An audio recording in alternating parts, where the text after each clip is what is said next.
ዛሬ በጅጅጋ ከተማ ነው የምንገኘው። ጅጅጋ ከጥቂት ጊዜ በፊት መተን የመጎብኘት እድል ነበረን። አሁን ያየነው ጅጅጋ ከዚህ ቀደም ካየነው ጅጅጋ በእጅጉ የተለየ ነው። 60 ኪሎ ሜትር ገደማ መንገድ ከተማ ውስጥ ተገንብቷል። ወደ 10 ኪሎ ሜትር የሚጠጋ ወክዌይ ተገንብቷል። 10 ኪሎ ሜትር የሚጠጋ የባይክ ሩት ተገንብቷል። በስፋት ተተክሏል። በብዙ ሺዎች የሚቆጠሩ አዳዲስ ቤቶች ተገንብተዋል። መብራት በስፋት ከተማ ውስጥ ተስፋፍቷል። ዛሬ ፕሬዝዳንቱ እንደነገረኝ ሪፖርት ባለፉት ጥቂት ዓመታት የጅጅጋ የመብራት ኮንሰምፕሽን 4 እጥፍ አድጓል። በመብራት፣ በመንገድ፣ በወክዌይ፣ ባይክ ሩት፣ በሃውሲንግ በብዙ ሺዎች ነው የተገነባው። እንዳያችሁ ከተማ በጣም ተሻሽሏል፣ አድጓል።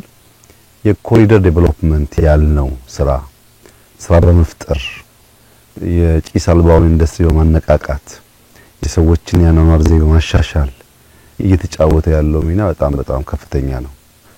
ጅጅጋ ላይ ያየነው ለውጥ በአዲስ አበባ ከምናቀው ለውጥ በምስራቁ የሀገራችን ክፍል ምናልባት በጣም ትልቁ ከተማና ትልቁ ስራ ሊሆን ይችላል። ይሄ በጣም ተስፋ ሰጪ ነገር ነው።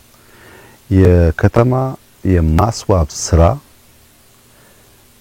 መገንዘብ የሚያስፈልገው በሚቀጥሉት 15-20 ዓመታት ማክሲመም አብዛኛው የማህበረሰብ የመኖሪያ ስፍራ ከተማ ይሆናል።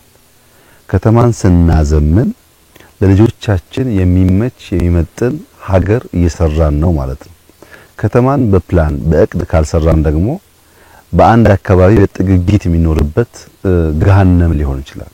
ብዙ ጊዜ እቅድ የሌለው ከተሜነት አስፋፋ ስርዓታችን ከመጠጥ ውሃ ጋር፣ ከመብራት ጋር፣ ከመንገድ ጋር፣ ከሽንት ቤት ጋር ያለው ችግር ይታወቃል። ከተሞቻችን ካልጠፋ ቦታ በወግና በቅጡ በፕላን ባለመገንባታቸው በብዙ ቦታ የችግር መንስኤ ሲሆኑ ይታያል። ከተሜነት የሚያስፈልገው ለተሳለጠ ሰርቪስ ነው። በቅርበት ሁሉ ነገር በምቾት ለማግኘት ነው። የልጆች ትምህርት ቤት፣ የጤና ተቋማት፣ ሌሎች የመንግስት ሰርቪሶች፣ መብራት፣ መንገድ ለማግኘት ነው እንጂ የተጨናነቀ ኑሮ ለመኖር አይደለም። በዚህ ምክንያት ጅጅጋ ላይ የተሰራው ስራ፣ ሐረር ላይ፣ ድሬዳዋ ላይ የተሰራው ስራ በምስራቁ ክፍል የሚያመላክተው ምንድነው? ሰዎች ወደ አንድ ከተማ ብቻ ከመጉረፍ በየአካባቢያቸው የነሱን ባህል፣ የነሱን ታሪክ፣ የነሱን መልክ፣ የነሱን ጂኦግራፊ አቀማመጥ፣ የነሱን መልክዓ ምድራዊ ሁኔታዎች ከግምት ያስገባ የከተማ አመሰራረት ዘዴ ከተከተል ሰዎች በየአካባቢያቸው ስለሚኖሩ አንድ ከተማ ላይ መሰብሰብ ባህሪ ይቀንሳል። እና ከተማን ስናዘምን የምንሰራው ነገ የልጆቻችንን መኖሪያ ነው።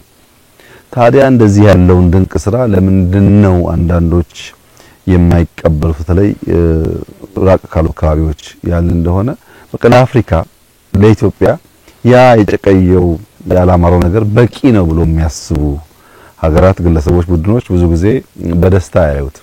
አንደኛ እነሱም ለጥያቄ እየመጣባቸው ነው። እንኳን እናንተ አፍሪካ እንዲያደረገ ነውና ለምን አትሰሩ የሚባል ጥያቄ አለ። በሌላ መንገድ ደግሞ ለኛ በቂ ነው ብሎ የማሰብ ችግር አለ። ለእንደዚህ አይነቱ ጆሮ ውስጥ አያስፈልግም። ለኛ ይበጀንን የሚያስፈልገን የሚጠቅመንን እኛን የምናውቀው ይበጀንን የሚያስፈልገንን ከኛ በላይ ለዜጎቻችን የሚያስብ ከኛ በላይ ለሀገራችን የሚቆጭ ከኛ በላይ የኛን ልማት የሚያስብ ኃይል አለ ብሎ መጠበቅ የዋህነት ነው። ያማ ቢኖር ለረጅም ዓመታት እንዲሆን ባልቀረን ነበር። ይሄ ጭስ አልባው የሚባለው የቱሪዝም ሴክተር ደግሞ አሁን እንኳን በሀገር ደረጃ ውጤቱ እየታየ ነው ያለው። እንግዲህ ሰምታችሁ ከሆነ ጅጅጋ ላይ 30 ገደማ ሆቴሎች የተገነቡ ናቸው። ይሄ የገበታ ለሀገር ስራችን ምናልባት በ3 ወር 4 ወር ሊመረቅ ይችላል። የገበታ ፕሮጀክት መቼም በየከተማው እያመጣ ያለው ተጨማሪ ቫልዩ በጣም የሚገርም ነው። አሁን በሶማሌ ክልል ውስጥ በእንደዚህ ያለ ጽዳት፣ በእንደዚህ ያለ ላንድስኬፕ ስራ፣ በእንደዚህ ያለ ስፋት እንኳን ሆቴል ቀርቶ ሰፈርም አይገኝም። እያመጣ ያለው ቫልዩ ሲቪሊቲ ነው። ያኗኗር ዘዬ፣ ያገነባብ ዘዬ፣ አንድ ሰው ምን አይነት የኑሮ ደረጃ ቢኖር ምቹና ተገቢ እንደሆነም ጭምር ትምህርት እያመጣ ነው ያለው። ይሄ ቦታ ሲጠናቀቅ በዚህ ከባቢ ያሉ የጎረቤት ሀገራት ካለም ጥርጥር እዚህ መጥተው መገልገላቸው አይቀርም እና ገበታ እዚህም አርባ ምንጭም ጅማም ጎርጎራም በየቦታው የሚታየው ትላልቅ ቫልዩ ነው በካባቢ ላይ ያመጣ ያለው። ይሄን በሶማሌ ተደግሞ በማየት በጣም ደስ ብሎኛል። ሶማሌ ክልል በዚህ ሳይዝ በዚህ ልክ ትላልቅ ስብሰባ ሊካሄድበት የሚችል ብዙ ነገር በውስጡ የያዘ ቦታ ማየት ቀላል ነገር አይደለም። ይሄ ነገር በተቀመጠለት እቅድ መሰረት ተጠናቆ ለምርቃት እንደሚበቃ ምንም ጥርጥር የለውም።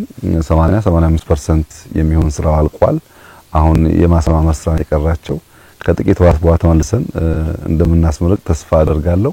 በድምሩ በሶማሌ ክልል ዛሬ ያየናቸው የመሶብ ፕሮጀክት ጅማሯቸው፣ የኮሪደር ስራቸው፣ የገበታ ስራ ከዚያም ውጭ ያሉ በርካታ የመንገድ ፕሮጀክቶች፣ የሆስፒታል ስራዎች በድምሩ ሶማሌ አካባቢ የመነቃቃት ምልክት ያሳያል። ዛሬ ባየሁት ሁኔታ ምናልባት ከባህር ዳር፣ ከአዳማ፣ ከሐዋሳ ውጪ ጅጅጋን የሚተካከል ከተማ ብዙ በሀገር ደረጃ ያለ አልመሰለኝም። በተለይ በሃውሲንግ ብዙ ክልሎች መማር ያለባቸው ጅጅጋ ላይ የሚሰሩ ቤቶች ጽድት ያሉ ናቸው እና ከአራት አምስት ከተሞች መካከል አንዷ ሆነች ማለት ነው። ወይም ከ10 ትላልቆቹ አንዷ ሆነች ማለት ነው። ይሄ ቀላል ነገር አይደለም። የዛሬ 2-3 አመት ይሄን ማየት አይቻልም እና በጣም አስደማሚ ስራ ነው የተሰራው። ለዚህ የሶማሌ ክልል ህዝብ አመራሮች፣ በዚህ ስራ የተሳተፉ ሰዎች በሙሉ ምስጋና ይገባቸዋል። የመጨረሻው መልእክቴ በተለይ ለፕሬዝዳንቱ፣ ለካቢኔያቸው አሁን በሰራነውና በተገኘው ውጤት አይደለም እርካታ ሊሰማን ነው ይገባው። ባለፉት አመታት ለምንድን ነው ይሄንን ሳንሰራ የቆየ ነው ብለው መጠየቅ አለባቸው። ሰሞኑን ጓደኞቼ ጋር ስናወራ የአራት ኪሎውን ቤተ መንግስትና ዙሪያውን ብቻ ከሁለት አመት በፊት 3 አመት በፊት የነበረውን ሁኔታ አንስተን ወያይ ነበር። አራት ኪሎ ከአደባባዩ ወደ ሸራተን መውረጃው የፍሬንድሺፕ ፌስ 2 ፍሬንድሺፕ 1 ሳይንስ ሙዚየም የተሰራበት ያው የሚታወቅ ነው ምን አይነት ሰፈር እንደነበረ። የቤተ መንግስት ጋራዥ፣ ብዙ ቆርቆሮዎች፣ የጥበቃ ቤቶች የነበሩበት ነው።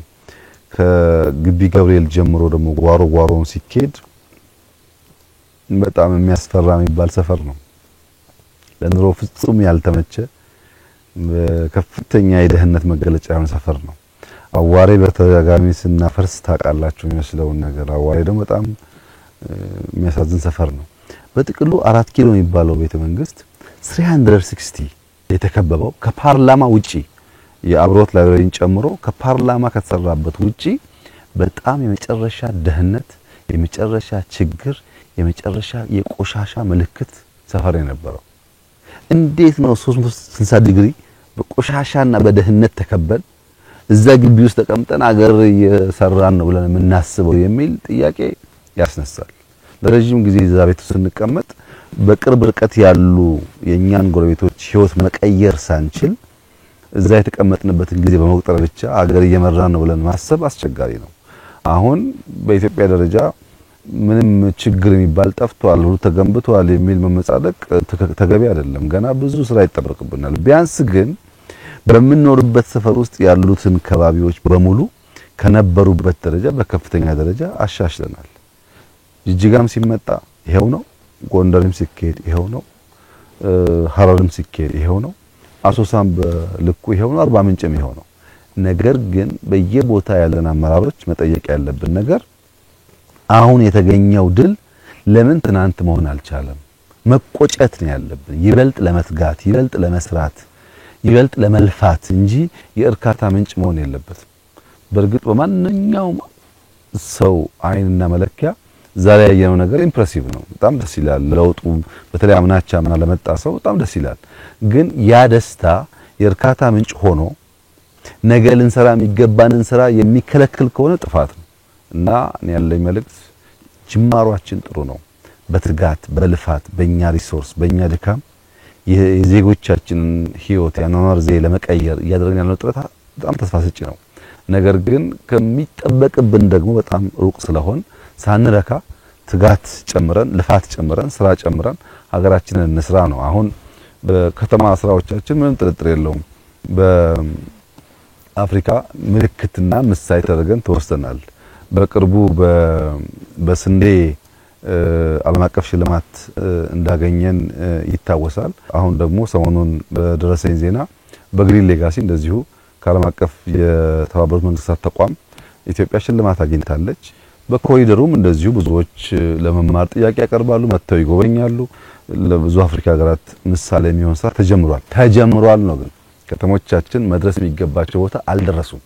ይሄንን ስራችን አይተው ሊያጣጥሉ የሚሞክሩ ሀገራት እና አንዳንድ ግሩፖች ደግሞ የእናንተን ስራ ስሩ፣ ይሄን ለኛ ተውልን። ይሄ ሀገር ባለቤት አለው፣ ህዝብ አለው፣ ራሱን የሚወድ ራሱን የሚያከብር መለወጥ የሚፈልግ ህዝብና መንግስት አለው። ለኛ ተውልን ስራችንን ነው መልእክቴና ተባብረን በርተን እንስራ። የጀመርነው መንገድ በጣም ተስፋ ሰጪና ውጤታማ ነው። አስደሳች ስራ ነው። ሳንታሰር ሳንቆም በርተን ብንለፋ የበለጠ ያማረ የተዋበ በብዙዎች አይን የሚደነቅና የሚመሰገን ሀገር ለመስራት እድል አለን ብዬ አስባለሁ። በጣም ጥሩ ስራ ነው። እጅግ አድርጌ አመሰግናለሁ።